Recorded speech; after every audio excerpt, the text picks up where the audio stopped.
And welcome to take two of EMS Underground this week. I am Charles McFall. I am the media director here for Georgia Institute of EMS. Tom has got the 5-week class going on. He wasn't able to make it today, and lots of great, crazy, busy stuff's going on at the school. So I opted to do this quietly in my studio. However, quite possibly, 5-week class going on. I should have opted and lots of to do this from the school because I was having some internet connections. There's a video already that was started. If you're watching that, I apologize for having that cut off. I'm going to share this again because that's how Facebook Live is. It's not a show. We don't just do it and it's all cold. I have to do a lot of interaction here. So I'm just going to put watch me EMS. There you go. And post that. So give me your likes, give me your hearts, give me your shares, but give me your questions. Again, if you weren't watching earlier and now is the first time you saw this video, I am. I say weeks, I'm used to having Tom around. But I am going to be answering your questions like I did a couple of weeks ago. Loved doing that. I am going to be talking about energy. I'm going to be telling you about interactions with people and how you should do things in EMS. So first off, last week we didn't do a show. My mother-in-law did pass away. She was in the ICU, and that's just going to go. I'm going to roll right into when is it okay to not bring in anything to a house on a 911 call or non-emergency call? Well, non-emergency calls, of course, you pretty much have an idea what's going on. You're going from the hospital to home. You're going from the nursing home to dialysis, those kind of things. You've got a good grasp on what the patient might need. So you at least need to take in your stretcher, your clipboard, those kind of things. But a 911 call, 911 calls, I was taught this all through school. I was taught this by every job I ever had, every employer I ever had in the EMS field. 911 has to be treated as an emergency, period. And you always go in never expecting never going, oh, I just know what's going on. Expect the unexpected, basically, is what I'm saying. So the deal with 911 is it's never okay to go in empty-handed.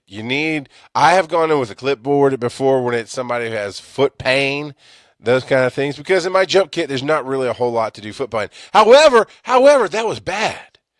That was bad, and everybody I ever worked for, I mean, David Briscoe pops into my mind from National EMS. He'd be the first to say, dude, you got away with it because nobody knew you just walked in with your clipboard, but that was never National's policy, and it's dangerous. I'm going to tell you a quick story about how that's dangerous. So I got called for coughing, a lot of coughing and chest pain one night, and they said he'd been at the hospital 6 hours earlier for walking pneumonia. You could hear him coughing over the radio through the speaker, whatever. He had a lot of coughing. They just wanted to go back to the ER. So we rolled over there. It wasn't like it was difficulty in breathing or anything. And it was chest pain, though. And it was a 911 for chest pain. But because of the information I was fed, I assumed I knew everything. Walked into the guy's trailer with just a clipboard in my hand. And I think my partner, I can't remember if he grabbed the jump bag or not, but I know I didn't. I walked in unprepared, ill prepared to go into this house. And while I was standing there asking the basic questions you ask of a patient, the guy had a heart attack right in front of me. And I didn't have a pulse ox isn't going to help for a heart attack, and your blood pressure cuff right that second is not going to help. But I walked in ill prepared, and of course we took care of that deal. And that I felt like I was caught with my pants down, that it could have gone way worse than it did. I could have been in a lot of legal trouble. If it had gone worse, I could have gotten sued by the family if it had gone worse. I could have lost my job and my career if it had gone worse. So what I'm saying is I made bad decisions. So going back to my mother-in-law, she had diabetes and high blood pressure and kidney failure. Started off with a light form of dialysis, ultimately moved to the standard dialysis that most EMS knows, which is go to the place 2 or 3 times a week, and you get hooked up to the machine, and then they sit there for a couple hours and let the dialysis happen, and then when you get done, you go back to home or hospital, nursing home, those kind of things. And that's what she was doing. Now, here's the thing. Here's the thing you got to ask yourself as an EMS student, as somebody in the field, as those kind of things. What you have to ask yourself is, what do you know about dialysis? Well, the basics, I think most EMTs and most paramedics understand the basics of dialysis is some form of kidney failure. We don't know the percentage exactly, not always. It could be total kidney failure. But the fact is there's kidney failure, and that is a really, really bad thing that happens in a body. Well, when there's kidney failure and you rely on machines to cleanse you, right, to get the toxins out of your body, to keep everything healthy, that's already 2 steps behind. Okay? So, short version is, my mother-in-law, being fully on dialysis, had spiked a fever. Now, for her, a fever was 100, and because 98.6 is normal for an average human being. So 98, 99, I mean 98, yeah, 99, 100. Those are low grade fevers, but when you factor in all the different illnesses, and especially if you factor in, holy crap, I'm just getting stuff that is blocking my screen left and right. And I want to be able to see your comments. So go ahead and ask me a question, feedback. Tell me if you think it's okay to walk into a 911 call, any 911 call, with just a clipboard or nothing at all. So she got a fever. She was acting unusual even for the illness situation that was going on and everything else. So my brother-in-law and my wife, who were taking care of her, called the dialysis clinic, because that is the number one thing. She goes there 3 times a week. If she doesn't get this, everything else is worthless. The blood pressure medication is worthless. The blood sugar medication is worthless. If she doesn't get dialysis, none of it matters. So that's the number one priority on top of the list. So they called the dialysis clinic and said, it's 99 or 100. It was what an average healthy human being would consider low-grade fever, not a big deal. But it's a big deal for kidney failure. They said she's got to go to the hospital. That's dangerous. And fever is a sign that your body's fighting off something. Her body is ill prepared to fight off anything. So they said, call 911. So they did. They called 911, said she's a dialysis patient. She's got a fever. We need her to go to the hospital. And 911 toned out an ambulance. And the ambulance came, lights and sirens. And because in Georgia, unless things have changed, if it's a 911 call, or at least most policies of providers, EMS providers, is 911 tones drop, you go lights and sirens. That's just the bottom line. Because when it comes down to 911, some people don't understand their full situation, right? Like the story I told opening the show, where it's the guy who was in the hospital for pneumonia, and he's coughing a lot, and his chest hurts. He wants to go back to the hospital. Well, that's what he thought it was. He thought his chest hurt because he was coughing a lot. And he didn't stop coughing until he had a heart attack. So it comes off as I'm coughing and I'm hurting when it really was a serious life-threatening problem. So every call to 911 is an emergency call. So they come, lights and sirens, and the I don't know what, I wasn't there. This is a story shared by my wife, who I trust fully. She used to work as an ER clerk. She's been around me for 17 years now. She's interacted with the EMS field constantly. I would consider her a realist and a pragmatist and somebody who doesn't try to find problems. And the ambulance rolls up, and whatever level this guy was, he was the lead, so I'm assuming he's a paramedic.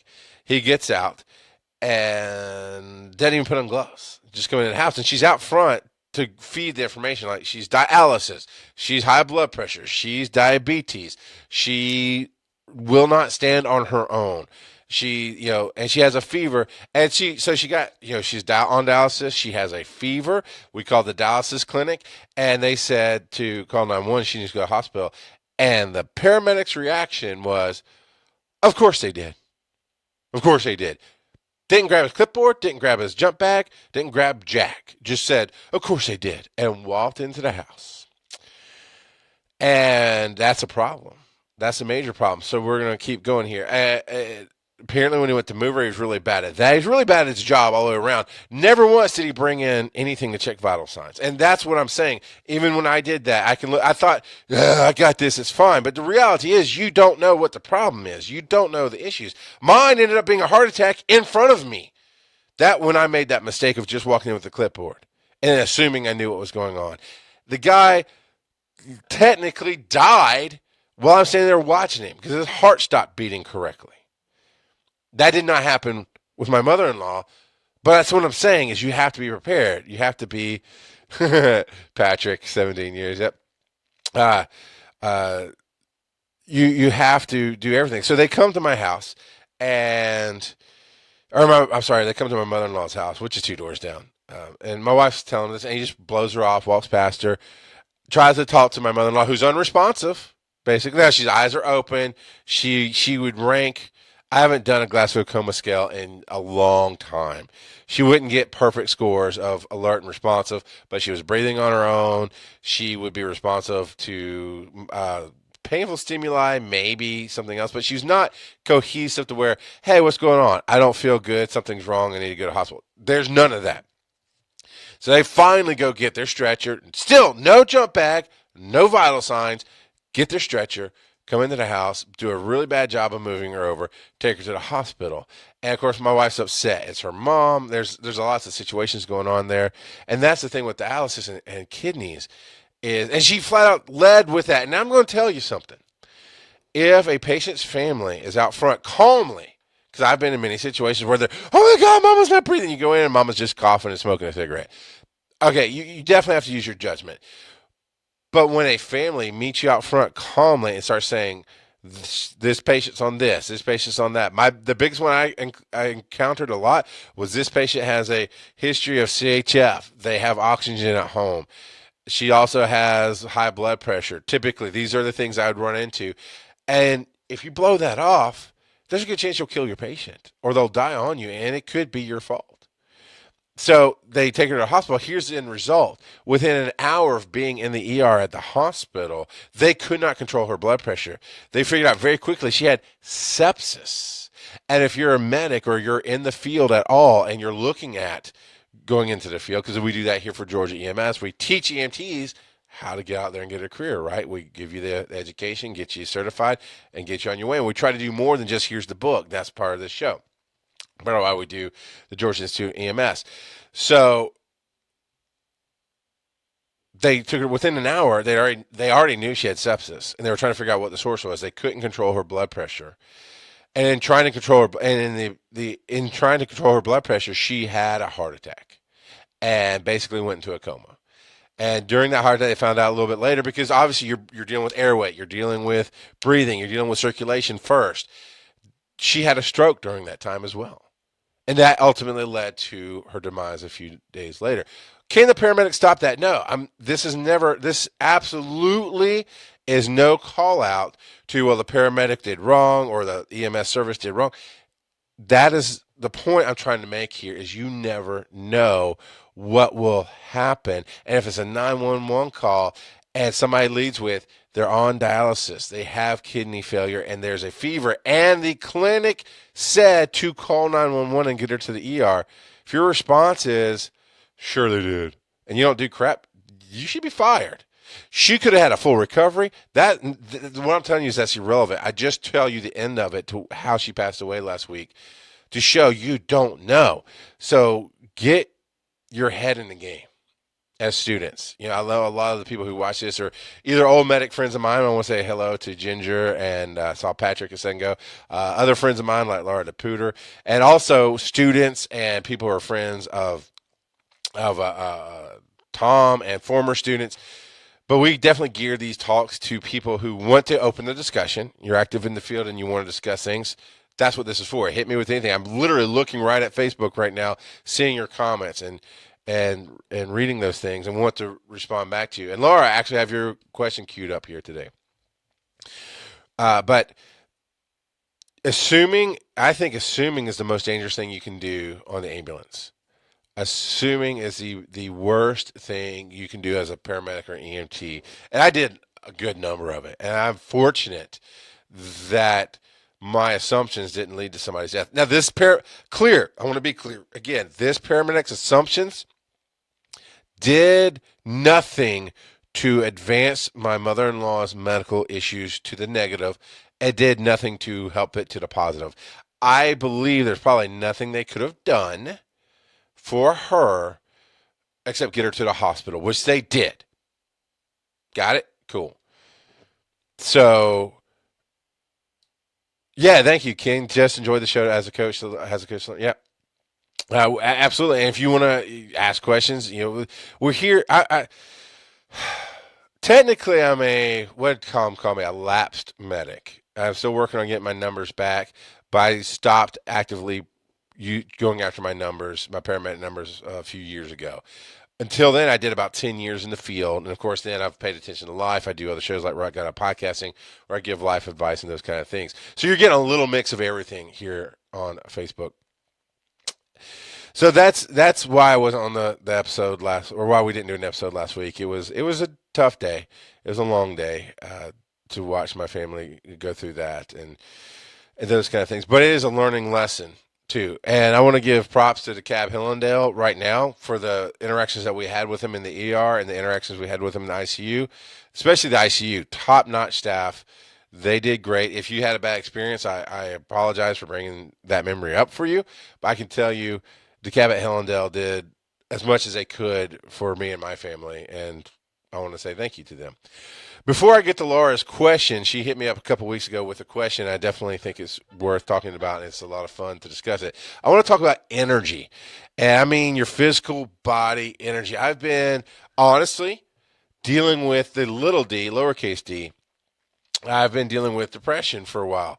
The situation with my mother-in-law has gone on since Thanksgiving with different levels of issues, wounds and wound care and in and out of the hospital and lots of stuff. And watching my wife have to help with that and not being able to help her with it other than to help with the kids. Just lots of life stress, lots of heaviness. And I got to where I didn't want to do anything, to be honest. And that's why I say little d depression as opposed to the capital D depression, which needs medication and counseling and help and all those things. I just got to where no amount of sleep would be good, right? And I've been there before. When I was active on the truck, I could sleep for 12 hours when I got home. I could sleep for 20 hours, and it felt like I slept for 2.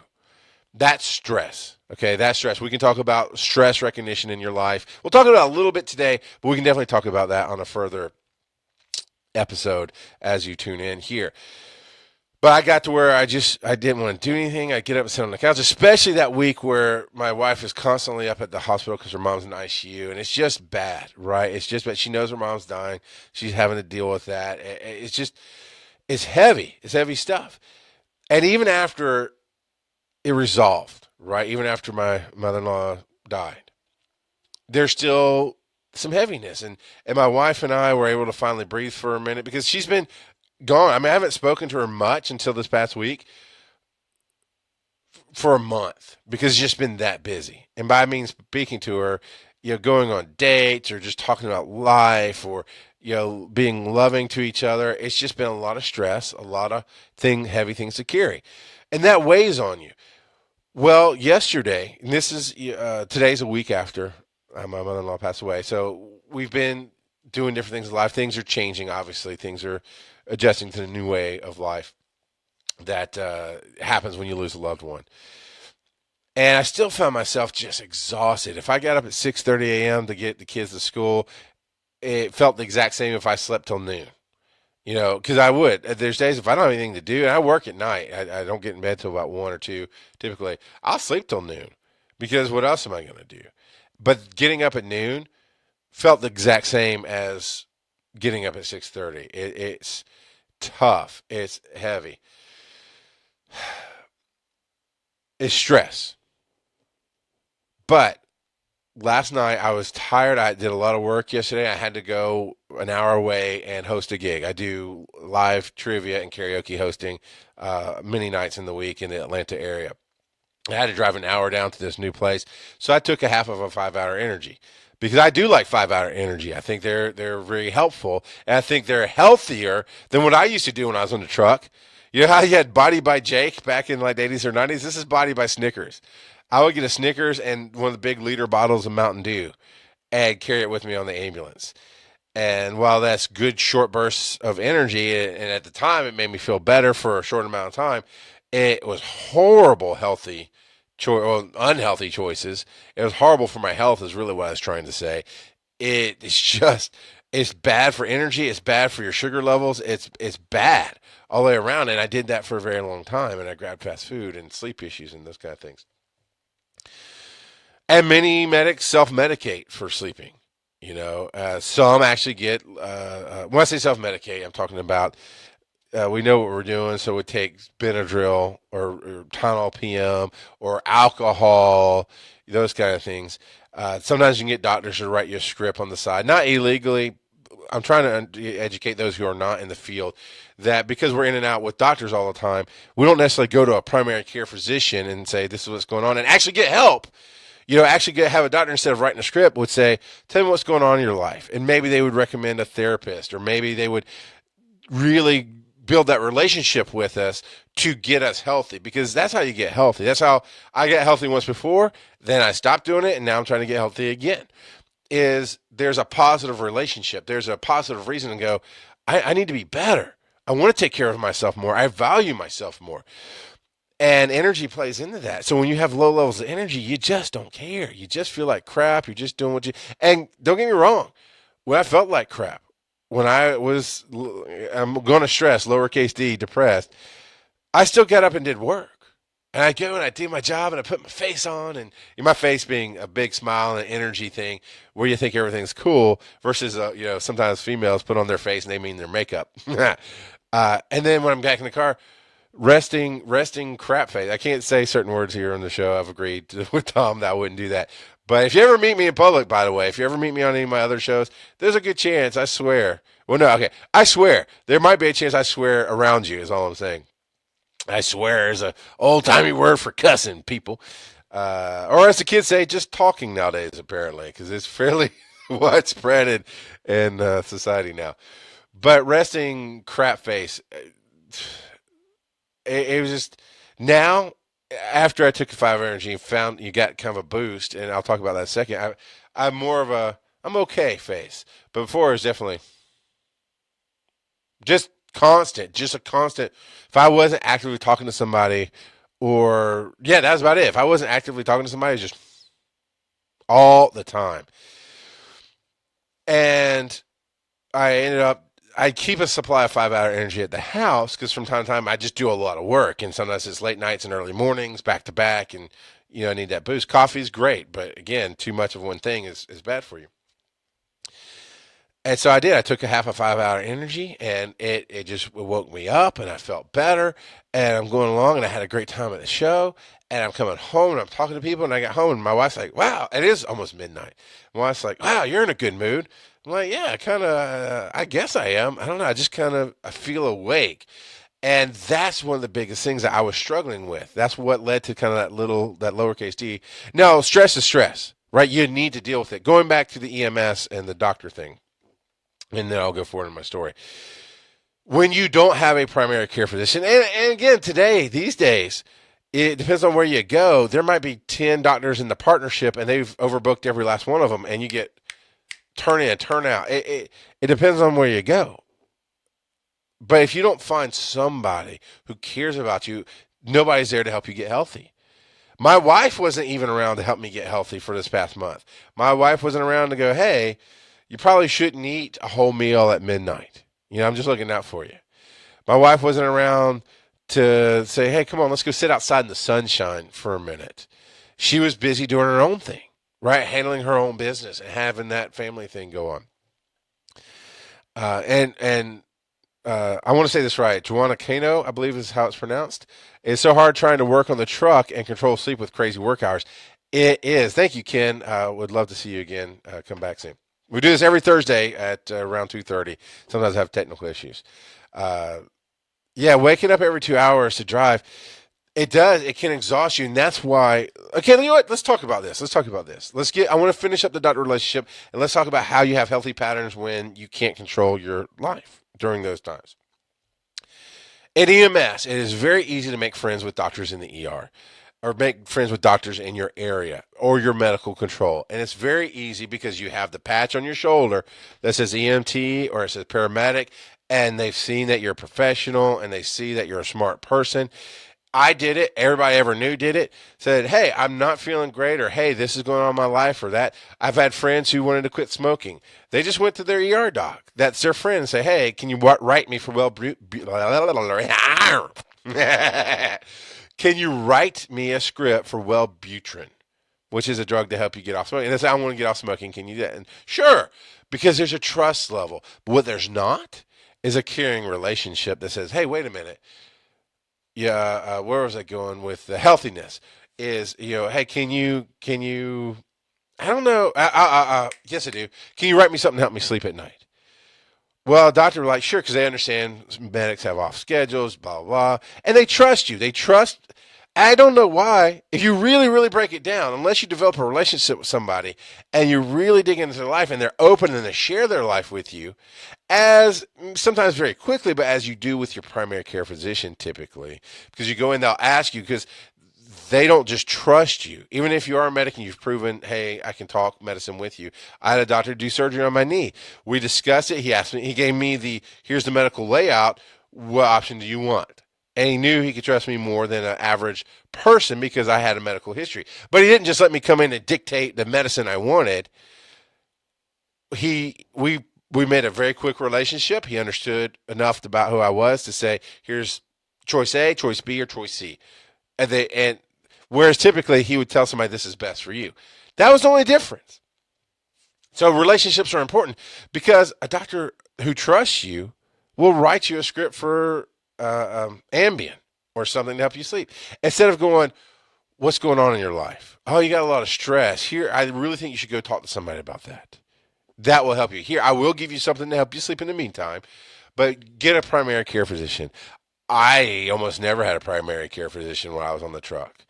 Most medics I know didn't have a primary care physician. We'd self-diagnose, and we'd ask our ER doctor or our friend doctor.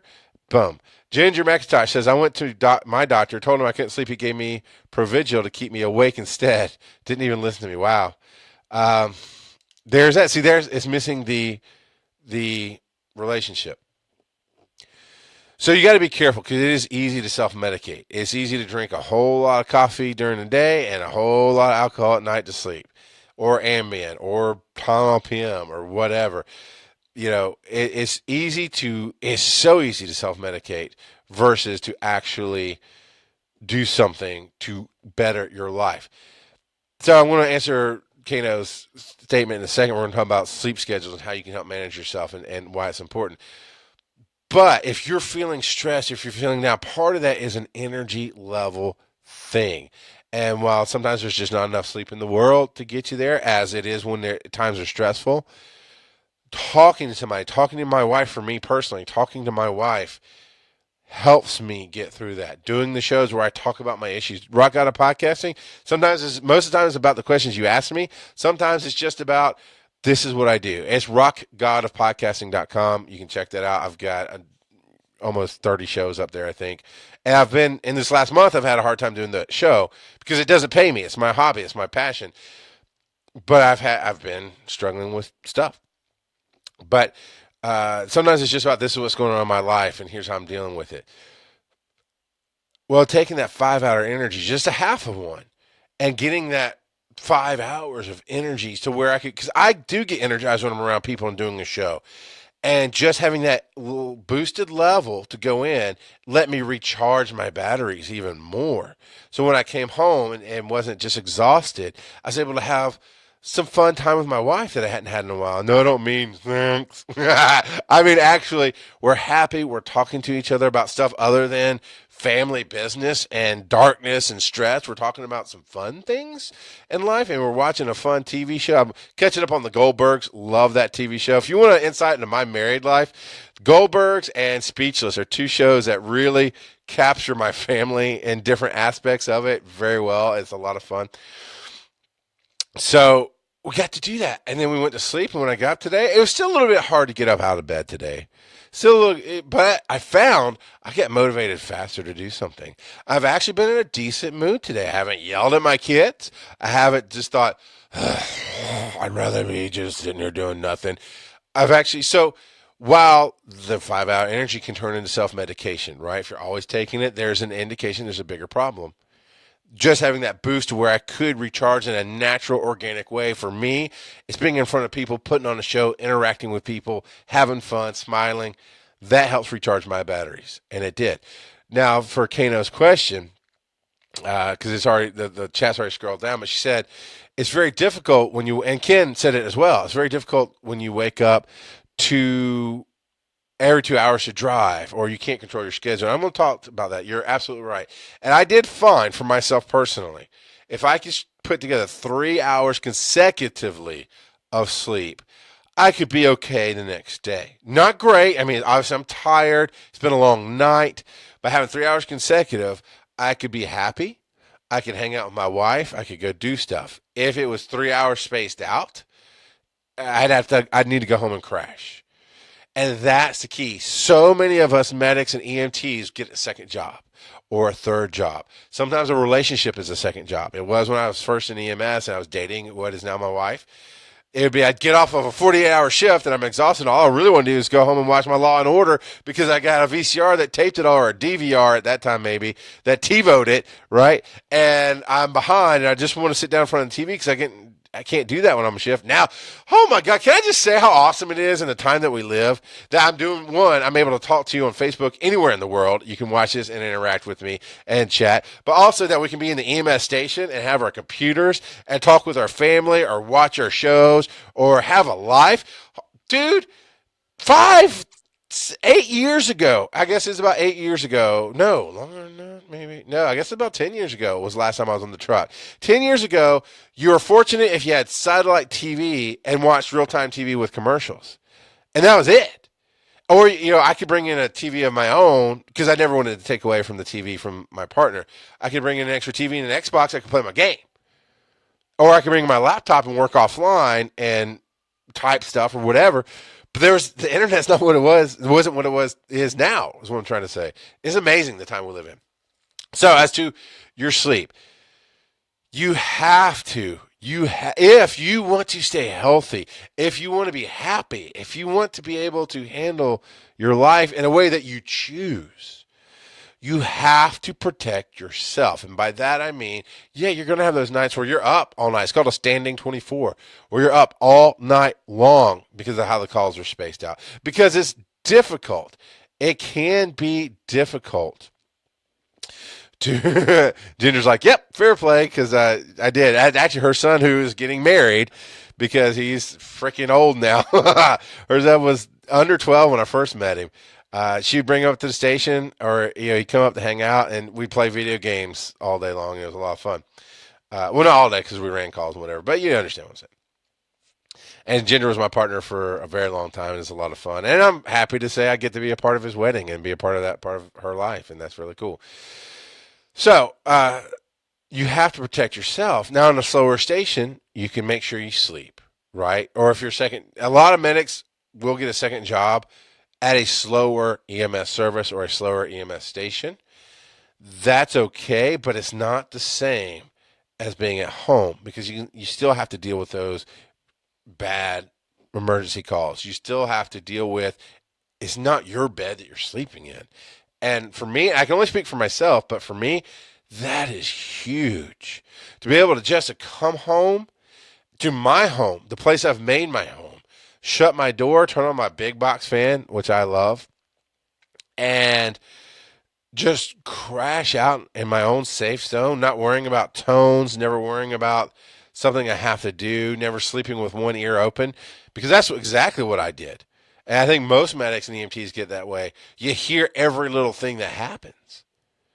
The tone, you're listening for the tones to drop. You're listening for, I've had people come to the fire station at 1 a.m, beating on the door, where I had to get up out of my sleep and go down because our bunkers were above the station. I had to go down and open the door and try to be professional. I was like, how can I help you? We just want our blood pressure checked. It's 1 a.m. You know what? What? What? You just want your blood pressure checked? Okay, come on, just check your blood pressure. And I'm in, sleeping shorts, not boxer shorts. I'm actually in like sleeping shorts and a t-shirt instead of a uniform. I was like, all right, come on, let's check your blood pressure. And we did. So you're listening to for something to happen. You've got to go home and sleep. So many of us get off of a shift where we maybe gotten a couple hours of sleep. But every 2 or 3 hours, you're up running a call or you're hearing the radio do something else. I mean, everything bothered me. Everything kept me from that deep, I think it's what REM sleep is what scientists and doctors call it. It's that deep sleep where you adjust, your brain shuts down, your body shuts down, and you recharge and rest. And if you don't have that, it affects everything.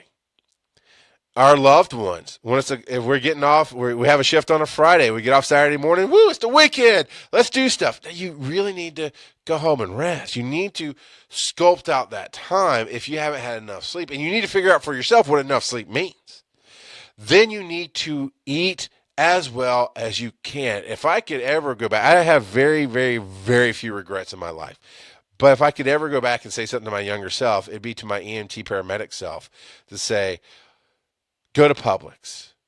Grab a deli sandwich out of Publix instead of eating the chili cheese fries at Crystal's. Go to Publix. Go to Kroger. Go. I worked in an area where I lived 2 different times in my life. I worked in an area where my in-laws lived for a very long time in my life. So I'm saying I had the ability to go to a house and pick up a healthy meal. Maybe I have to scarf it, right? But it's a balanced meal as opposed to Snickers and Mountain Dew. I would tell myself, stop that. Stop. I'm going to slap you, fool. Stop eating Snickers like it's a protein bar and stop drinking Mountain Dew like it's a weight loss shake. All those things were horrible that I did. So if you can balance your food as best you can, the hardest thing I ever had was protecting my time. That's the one I struggled with, and that's the one I think most medics and EMTs struggle with because our family doesn't quite understand. That's a true story I told. I mentioned my wife one time when we were first dating. We were very close to getting married at this point. Or maybe we had been married. Maybe we were first married, but it's very early on, right, in my life with her. I'd mentioned at that point in my life I'd never been to Atlanta Zoo. I didn't say I wanted to go. I didn't say I wish I'd gone. She was just talking about it. I was like, no, I've never been. Unbeknownst to me, that was a challenge, and challenge was accepted. So she planned this day with her mom and family, and that back then the whole family would go out for stuff. So it'd be her dad, her mom, her brother, her, me, possibly a few other people on this big outing. Right? I worked a 48-hour shift, and I didn't get a whole lot of sleep in that 48-hour shift. It was pretty busy. So I get off shift knowing I have to go to Atlanta Zoo. And it's overcast. It's drizzling. It's not raining, but it's wet. And I hate that personally, especially when I have to work in it. And I'm miserable. And right before we leave, and now we still went because everybody was planning on it. Everybody showed up right before we left. My wife's like, she got offended. She was like, why are you so grumpy? Yeah, we're doing this for you. And I went, no, you're not. You're doing it for you. I never said I wanted to go to the zoo. And quite honestly, I just worked 2 days where I slept maybe 6 hours combined. I have zero reason to want to go to the zoo right now. What I should have done, I was 23, 24, young, still making dumb decisions. And that's why I do this conversation here to give you a better insight. If you're 18, 19, 20, if you're 50 and this is new to you, whatever, but you're making bad decisions. What I should have done is like, babe, I love that you wanted to do this for me. I really can't do this today. I need to go home and sleep. Go with your family. Have fun. I will make sure to go with you to the zoo some other time for sure. And when you get back, I'll be rested. I'm going to go home and sleep. I'm going to die that's what I always called it. When I come off a shift and hadn't had sleep, I felt like I was dead to the world. I would just fall out and wake up reborn. And so I'm going to go home and I'm going to die for a while.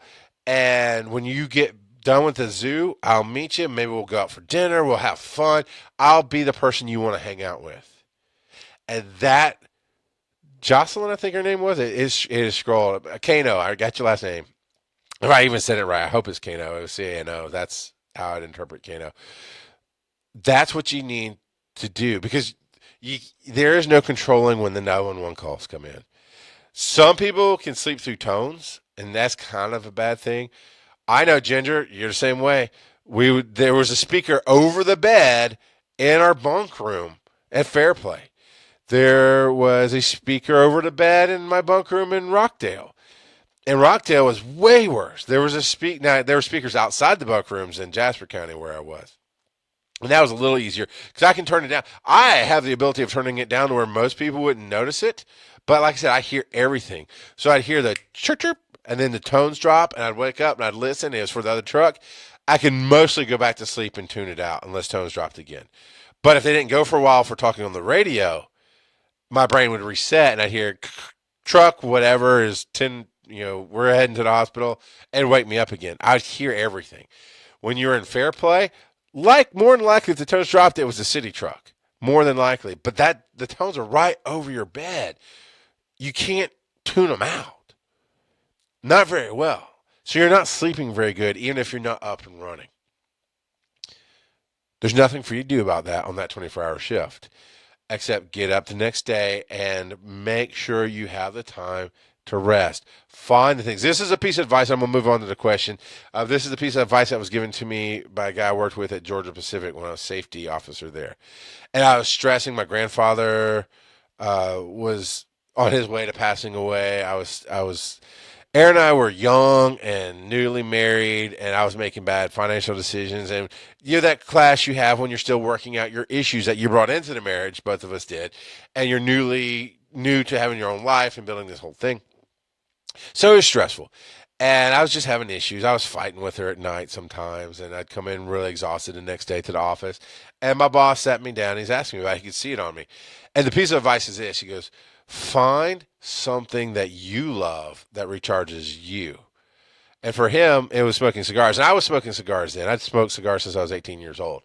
So he said, every day after work, it's a long, stressful day at work. He was the head of human resources at an industrial plant. So he had a fair amount of stress on him. And he goes, every day after work, I get home an hour before my wife does.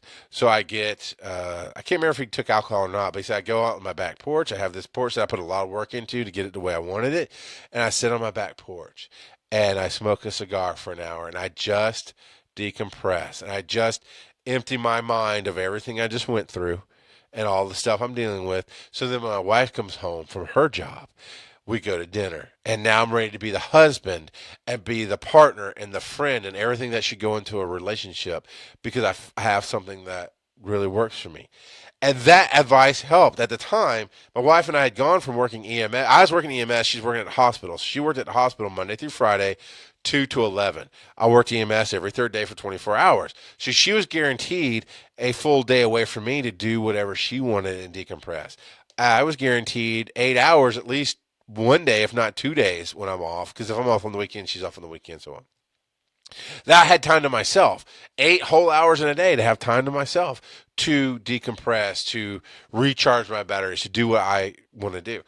We went from that schedule to she took a day job in an office and I took a day job in an office. And now all of a sudden we're on top of each other every night and I wasn't playing my video games. So that was what helped me is I found time. I was able to talk to her and say, hey, what are you doing right now? I don't know. I was thinking about doing my coupons or cleaning this or doing something. So, well, do you mind if I play an hour of my Xbox or something? Oh, no, fine. And then she would say the same thing to me. It's like, hey, Saturday, what are we doing? I was like, I don't know. She goes, well, I want to go out with my mom. You can come, but it's the kind of thing you don't want to do. And she and I have always hesitated to say we don't want you there, even if that's true. It's like we'd rather do it by ourselves. We hesitate to say that to each other. And now, I mean, been married. We've been together 17 years. Been married 16 years. Now it's like, I'm going to go do this with my boys. I'll see you next time. And she'll say the same thing. Well, I hope not. I hope she didn't go, I'll go do this with my boys. I'm like, oh, the hell you say. But no. We are able to do things on our own because we've grown to be mature adults and understand that we don't have to be together for every waking moment that's available.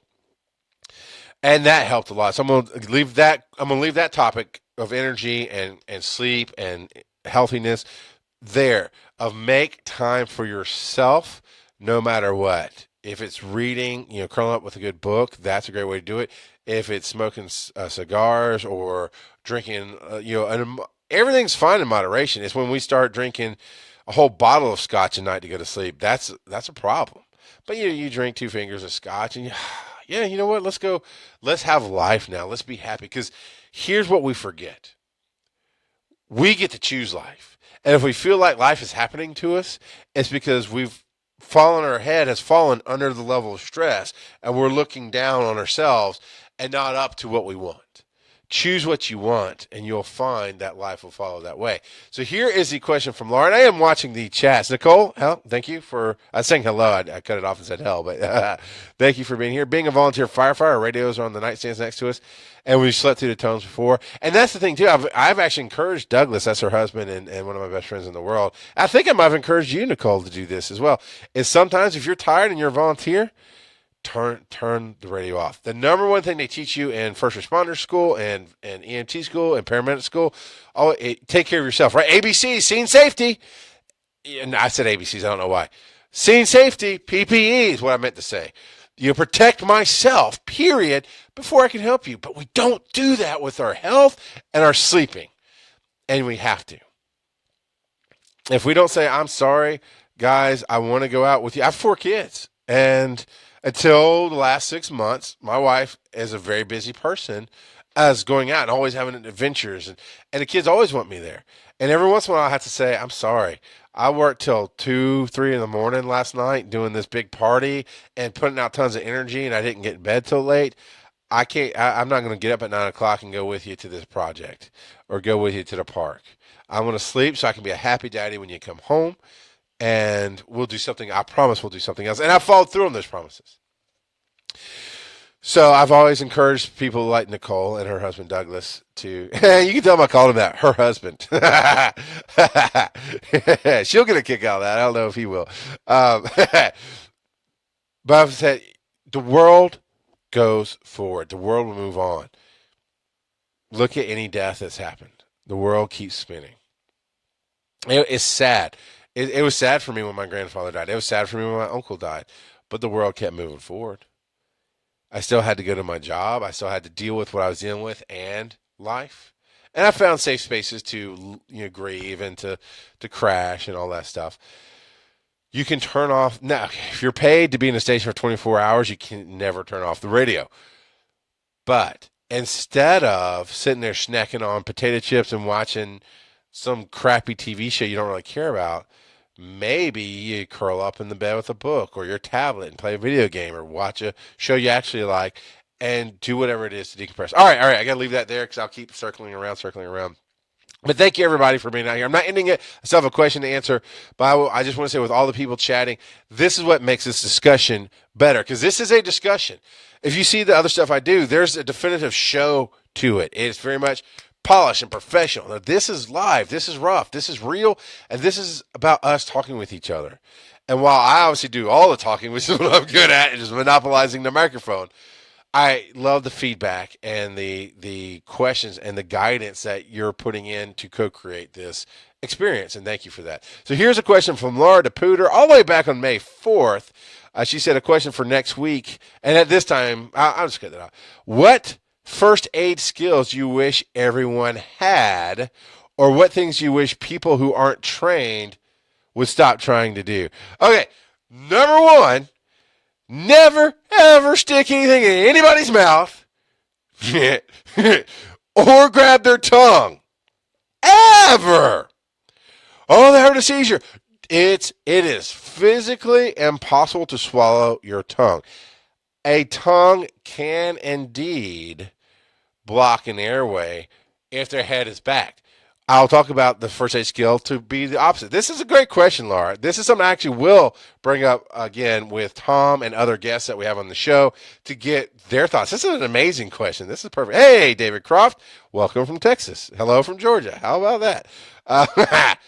So what thing I wish people would stop doing that aren't trained to do is a whole grabbing the tongue if they're having a seizure or if they passed out. No. Just no. Just no. I stuck a wallet in his mouth so he wouldn't bite his tongue off. I don't even know what to say to that.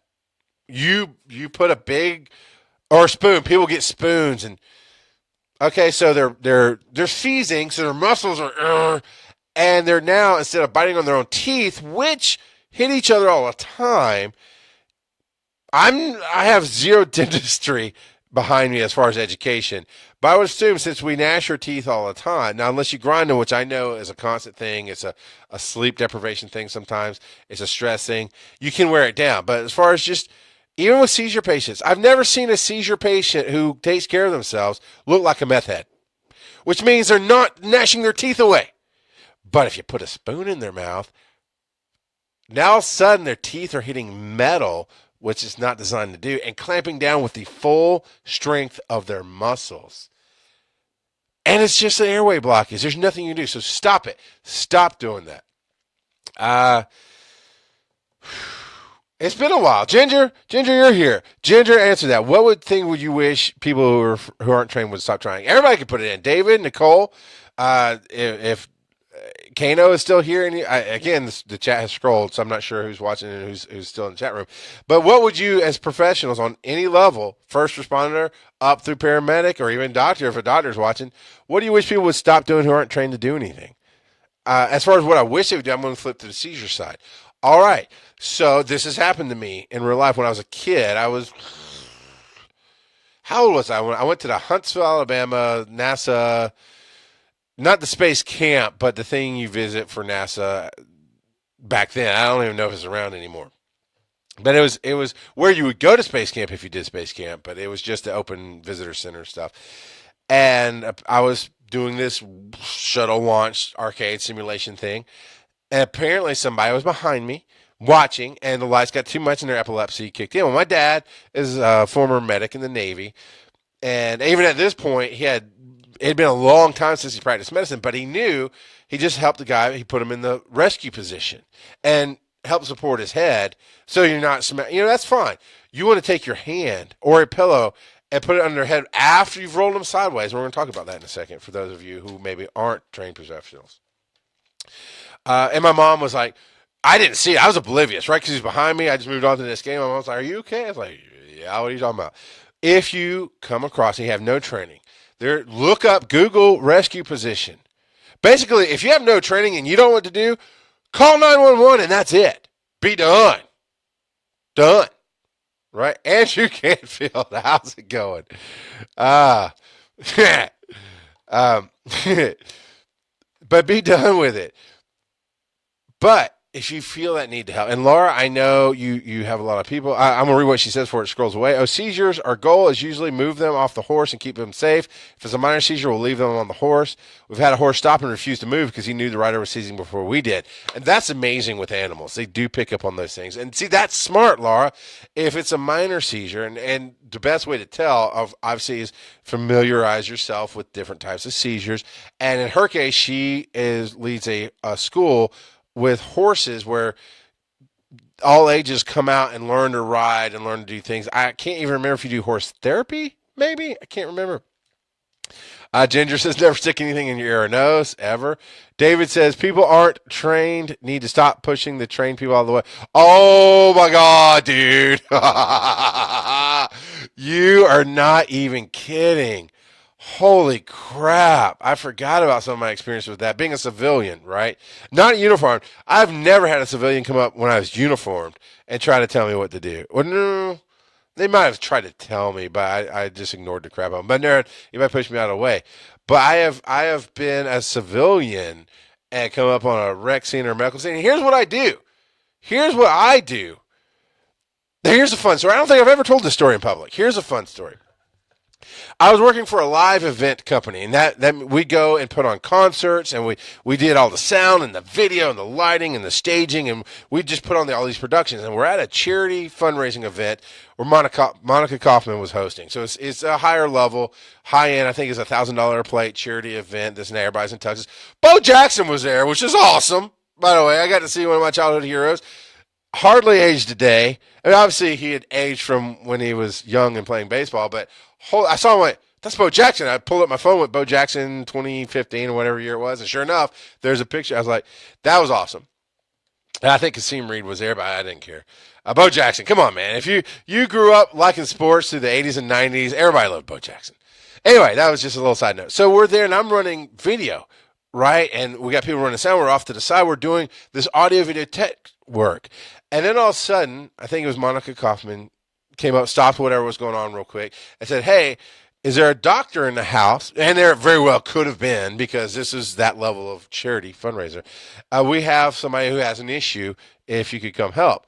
And I sat, and here's what I always do as a civilian and now lapsed / former medic, was I just looked around and waited to see movement and waited to see if somebody said, yes, I'll go do that, whatever. And nobody said anything. She's okay, everybody carry on. Just understand that something's going on by the pool. Please give everybody space. And when I realized nobody was going, I jumped up and took off. And I didn't run. I never run. But I moved in a very quick way. And my two partners who were there running video were like, what? What is he doing? What's going on? And I was probably gone for 20 minutes. And the guy had a stroke. And I was there for maybe a minute or two before the medics came in. Unfortunately, the gentleman had a stroke, but it was nothing I could. All I could really do is tell everybody, okay, I'm a medic, back off. I've got this. Unless you're a doctor, please stay back, and just rescue position till the medics got there, and ask the basics. Did he fall? What happened? And I didn't know what was going on. I didn't have enough time to do a prognosis. And we don't diagnose, we don't prognose, but you understand what I'm saying. Figure it out. And so then the medics, and I went back to my job running the video, and the guys were like, they were telling me the story about how, from their side of it, how funny it was, how crazy, like, what's he going to do? We have these ropes that hold curtains back called trick line and stuff. And what are they going to do? Tie them up with trick line? And then one of the guys, remember, I one time told a story about how I used to be a medic. And they still, I mean, that was years and years ago. And they still, when they see me tell that story. But that's the thing. If you're uneducated, get out of the way. And you're very right, Ginger, a medical doctor. There'll be somebody, I'm a doctor, really what kind? Pediatrician. I'm not pediatrician, that would be fine. Podiatrist is what I'm thinking of. I'm a podiatrist. I'm a theoretical physicist. I'm a person who got a doctorate in cooking or theology. Oh, that's a good one. I'm a doctor. Well, yes, technically you are, but you're not a medical doctor. You went to preacher school. You have a doctorate in theology. No. Just no. Stand over there and pray in the corner. That's fine. No hands on the patients. So definitely, yeah, David, definitely, yeah, I'm a dentist. Well, I'll let you know if his dentures fall out. But yeah, untrained people pushing us out of the way, telling us what to do, it does drive me crazy. And I'll say the flip side, as a civilian, I was one of the first people on the scene where a motorcycle accident had just happened. And so I did, he'd already taken off his helmet, so there's nothing I could do about that. But I held C-spine immediately. First responders showed up, and this is in a county I did not normally operate in. I was still an active medic, had my numbers and everything, but it was in a different county, so they didn't recognize me and this and that and the other. First responder comes out and says, I need you to take C-spine so I can do the body. He's like, how do I do that? I'm like, you just drove up in a fire truck, and are you a trained first responder? And I did it nice, as nice as I could in 5 seconds. He says, yeah, I've got. Well, you should know, you put your hands on mine like we're on our first date, and I'm going to slide my hands out, Ghost style, if you've ever seen Ghost, say, and then you're going to be holding C-spine. And he did. And so I did a full head-to-toe exam. Didn't find much wrong other than unknown spinal possible injuries. I have not worked a code in church, Ginger, and laying on of hands, I will get violent, to be honest with you. I respect religion. I respect your beliefs. But you call 911. Get out of the way. Praying is fine. Wailing, get out. If you're the kind of church that wails, do it in another room, because I can't hear breath sounds. I can't hear a heartbeat. Get out. Get out of my way. Anyway, so I did a head-to-toe thing, and the ambulance arrived with the medics. And I identified myself to the first responder and to them in order. I'm a paramedic with, such company, such county. They didn't want to hear my assessment. They literally blew me off. Went, all right, see ya. And I walked away. I was like, you have no idea if I was trying to tell you you're going to need to intubate the patient. You just walked up thinking you're a hot snot. And I like a police officer normally does, on TV, of course. I'm never there for the live action, real stuff.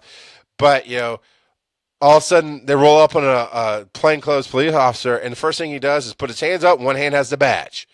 Maybe the other hand has a gun, maybe it doesn't, but he has a badge so they can see it. That's exactly virtually what I did. So, all right, DCAT BTLS is a term for how you check somebody out head to toe for trauma, is what that means. And Terry says, did the code in church? It was the smoothest code they ever ran. It can be. It depends on. It definitely depends on the church. It depends on the people. Now, here's the one thing I wish the first aid skill that people had. Stay calm. It's not you. That's the first thing I wish everybody in this world would learn. Is the thing that we get told in first responder, EMT, and paramedic school. Protect yourself first. Stay calm, because if you lose your crap, it's done. If you get hurt, it's done. And that is something I wish everybody in this universe would understand. Now, when it's your child, when it's your loved one, I fully understand. Even as a trained paramedic, when my kid gets something in their airway, and oh yeah, I'm just double checking. Ginger says she got a weird echo, but nothing seems to be going wrong. But I'm gonna check it real quick. Check. Nope, everything seems fine on my end. So, all right. Even when my kids started choking on something, they're obviously not breathing. I did the medic kicked in. I'm watching. Okay, what happens? I start talking. A stream of talking. All right, cough it up. You can do it. You're gonna be fine. You keep trying. And that's to help keep my wife calm, or anybody around us calm, because the last thing I want is somebody putting their hands on anybody who's choking who doesn't know what they're doing, so you can make it worse. And every single time, it's a matter of 1, 2, 3 seconds. But as a parent, the medic in me is saying, all right, you can do it. Stay calm. No, you stay back. I got this. He'll be fine. You can breathe. He's coughing a little bit. There's never dead silent choking. It was just where some air is moving. I was like, you can do. And sure enough, boom, they're done. But as a parent, I'm going to do this. Hold on. As a parent, I'm like, I get it. As a parent, my mind's going, come on, man. Come on. Breathe, dude. Breathe. So I get that when you're with your mother or your father and they fall out from a stroke or even a fainting spell that they didn't have before, or on new onset of seizures or a heart attack, it's easy to panic. I get that. But when you're so you are exempt from what I'm saying here. If it's your kid, your mom, your dad, your husband, your wife, whatever, you're exempt. I can understand freaking out. If you can't stay calm, that will help. But I understand it. But strangers, oh Lord of Jesus! I live in the South. I think most people who are watching live in the South. Oh Lord of Jesus! That does nothing. It does nothing. So stay calm. Take care of yourself. If you're the only person there and you're freaking out, they ain't getting any help. Call 911. Get some help. That's the first thing. And then rescue position. The rescue position. Somebody educate me if there's a different term for it.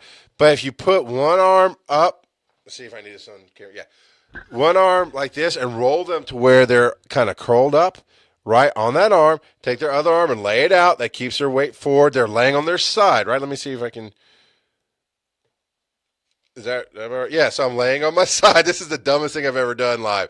And I'm laying on my side, and I got my arm out. That keeps the airway open, and if they vomit, it goes away from them instead of back down inside of them. And you take their top leg. So you take the top arm and lay it out forward in front of them. That helps keep their weight forward. You take their top leg, bend the knee, and push it forward, I believe. I haven't done recovery position. Nicole, thank you. So yeah, it was a bad camera work, Laura. It was just bad camera work. But that's the recovery position, rescue position. I heard it called before. If everybody could learn that, you would save a lot of your friends' lives who are drunk and passed out. Seizures, you can't do it. Because the body they'll fight it. The body will contract. So keep your hands off a seizure patient. That's what I'm saying. But for anybody else, even if it's a heart attack, but you don't know CPR, you don't know how to find out it's a heart attack, that's still the safest way to keep the airway open. And that's the first thing you need to know. So that's the answer for me to that great question. I want to read this. David Croft says, when doing compressions, don't sing Another One Bites the Dust out loud. Holy crap. Okay, he follows up with, actually had a paramedic I used to work with slip and do that in a semi-hostile environment. Oh man, yeah, yeah, yeah. That's all I can say. Man, uh, I've done the. Nah, that's not even relevant. It doesn't matter. It's a story I'll tell later. Because we've done a good hour now, so I'm glad I got the tech work. Thank you everybody for coming out. Next week I should be back in the classroom with Tom and get he and I. I'm going to ask him this question, Laura. This is great, for sure. And we're going to talk. Who knows what? But we definitely always keep it open like this. We want your comments. We want your questions. Definitely, if you're a medic yourself. I know there's got to be a way I can see more comments. 'Cause I'd like to just kind of scroll through and see all that stuff. For sure.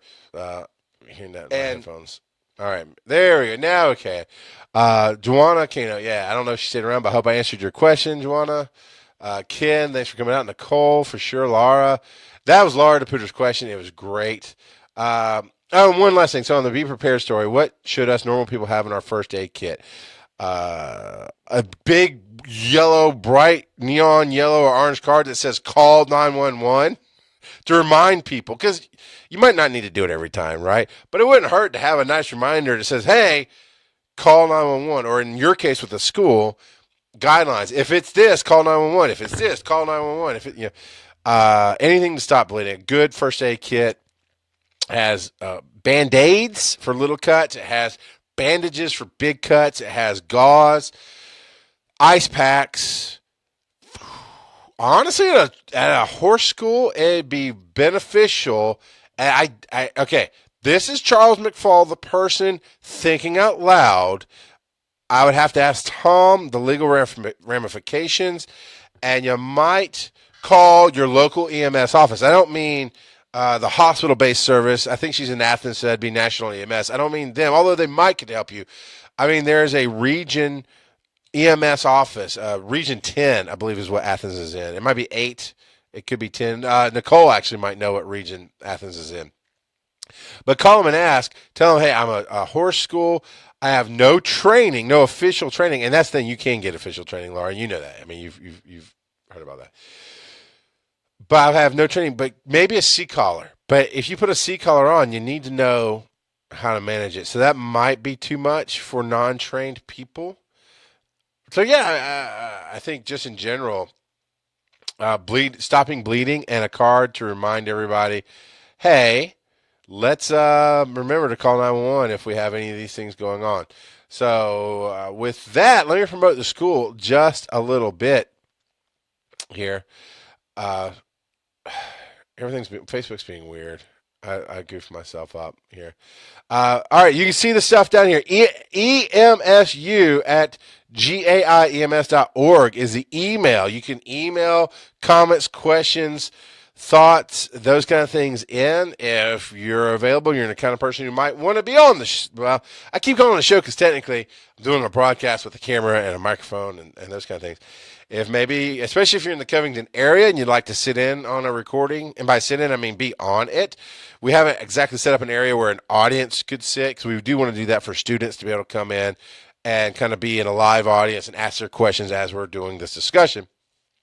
But if you personally would like to give your thoughts on it, you can email us there. That phone number, 678-561-2368. That is the phone number for Georgia Institute of EMS. If you want any information on the first responder classes, it's not called first responder anymore. It's called something else. I think I called it correctly earlier. I forget what it's called. EMT Basic and EMT Advanced classes. We also do CPR, ACLS, PALS, as it used to be called PHTLS, pre-hospital basic trauma life support, but it's called something else now. So all those things to help you get recertified. If you're an EMT and your recertification is coming up, we do the class to get you the hours so you can renew your certification. Paramedic as well. If you have a recert coming up, we do the class to get you your paramedic hours to get you your recertification, so you can just send it into the state. We'll get you your documents, those kind of things. So definitely give us a call, 678-561-2368. The 5-week EMT basic class is going right now. And man, Tom's saying it's going gangbusters and it's going to be amazing.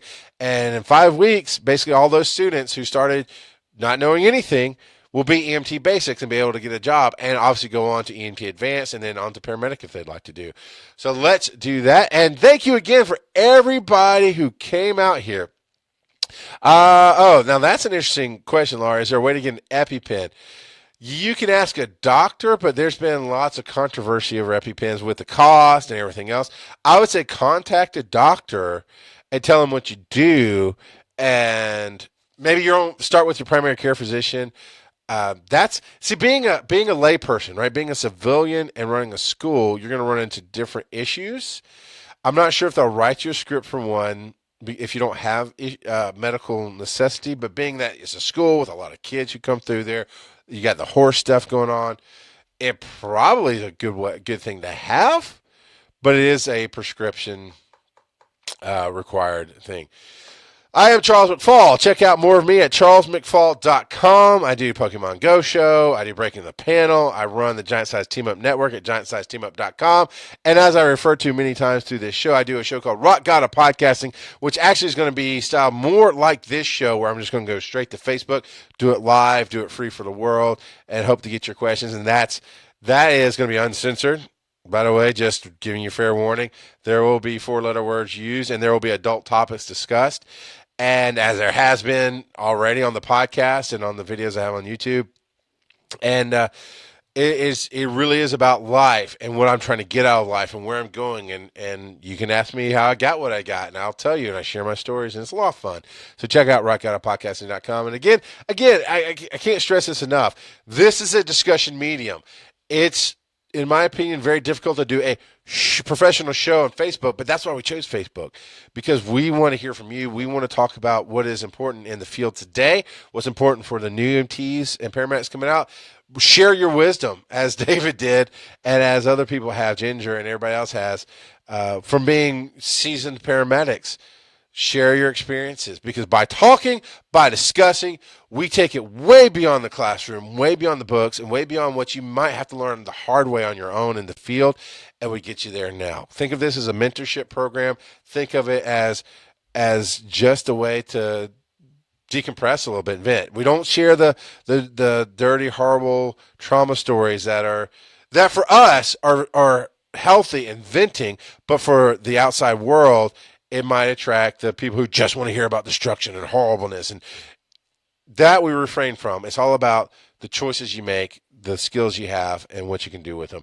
So tune in next week. It's going to be Thursdays at 2:30 p.m.-ish, because sometimes I have difficulty with my tech, and sometimes life happens. But thank you for tuning in. I really, really, really appreciate it, and I hope to see you again next week.